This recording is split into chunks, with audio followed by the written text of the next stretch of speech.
Hey there, I'm Rachel, and I'm so glad you're here today. Happy Easter week, friend. I have a question for you. Have you ever seen God come through for you in one area of your life, and then something totally different comes along, and you think, I don't know if he works over here. Like he showed up when you needed courage. He absolutely was there. But now it's a money thing or a health thing, or that feels like a whole different category. I've done that more times than I'd like to admit. There's a story in First Kings 20 that wrecked me when I read it last week because it's about exactly that, and it connects to Easter in a way that I wasn't really expecting. So before we get into it, I want to tell you about the Hope Circle. It's a community I've built for women who want to grow deeper in friendship and faith. We were never meant to do life alone, and I've taken some hard hits along the road of life. My heart is to link arms with other women who could use encouragement from the experiences that I've walked through.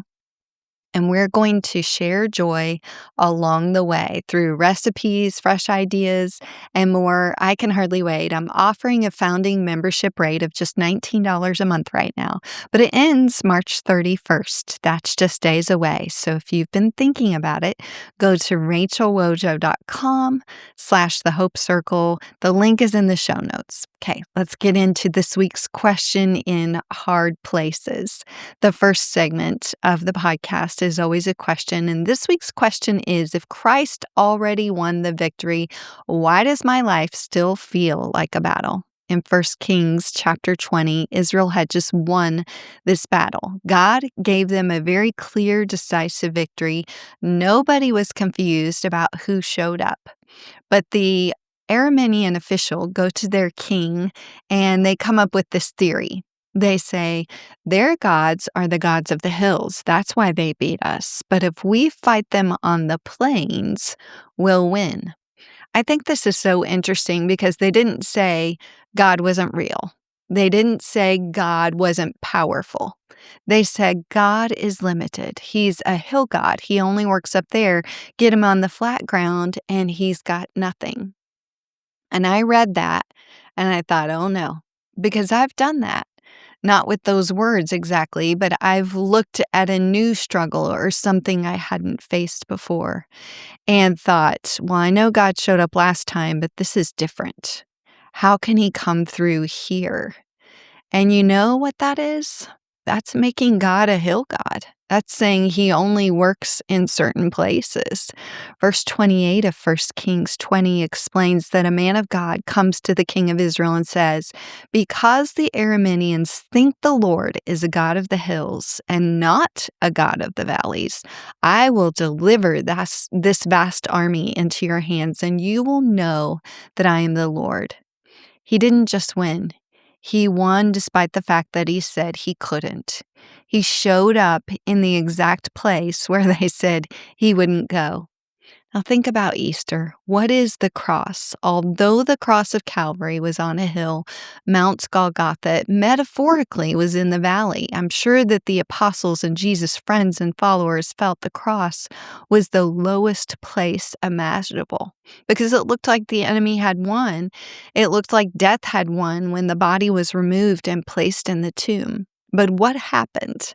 God had won the victory for all mankind right there, right in that place that looked like total defeat.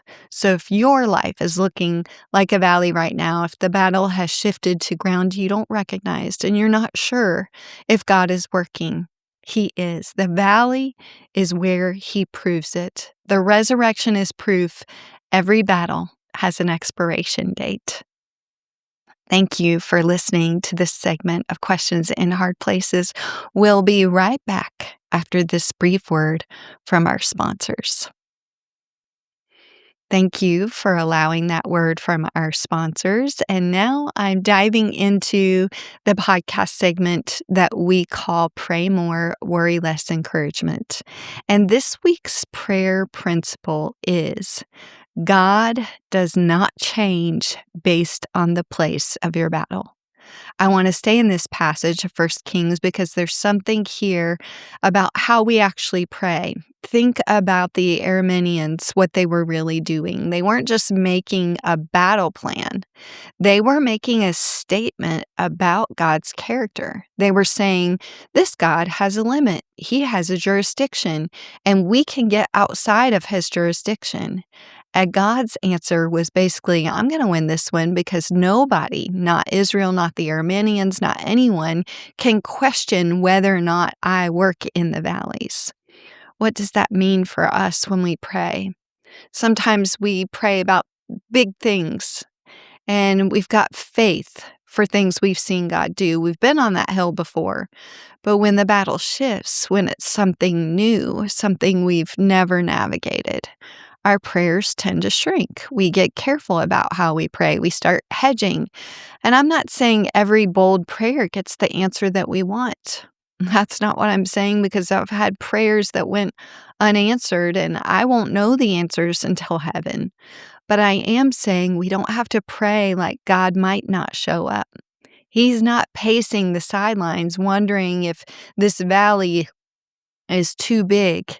He made the valley. The cross proves it. Jesus didn't avoid the lowest place. He walked straight up Golgotha and into the dark valley. And the resurrection says there is no place, none, where God's power doesn't reach. So what's the valley for you right now? What's the thing you've been praying small about because you're not sure if God works there? Maybe it's a relationship, a diagnosis, a sin or addiction you fought for years, a dream that died. Take it to the Lord. There are no boundaries. He does not say, well, maybe. Bring it to him knowing that the God who won the victory in the lowest valley in history on a cross in a tomb is the same God listening to you right now. He is not only a hill God. There is no valley outside of his reach. The battle is the Lord's. For our final segment of the podcast each week, I share an answered prayer story. And last week, my husband finally went to get an x-ray of his hip. Both of us fully expected for him to be in the position of needing a hip replacement. The last time we walked a few miles together a few weeks ago, he was limping by the time we returned home, and I had been praying for him, and we knew it was time for him to get the x-ray.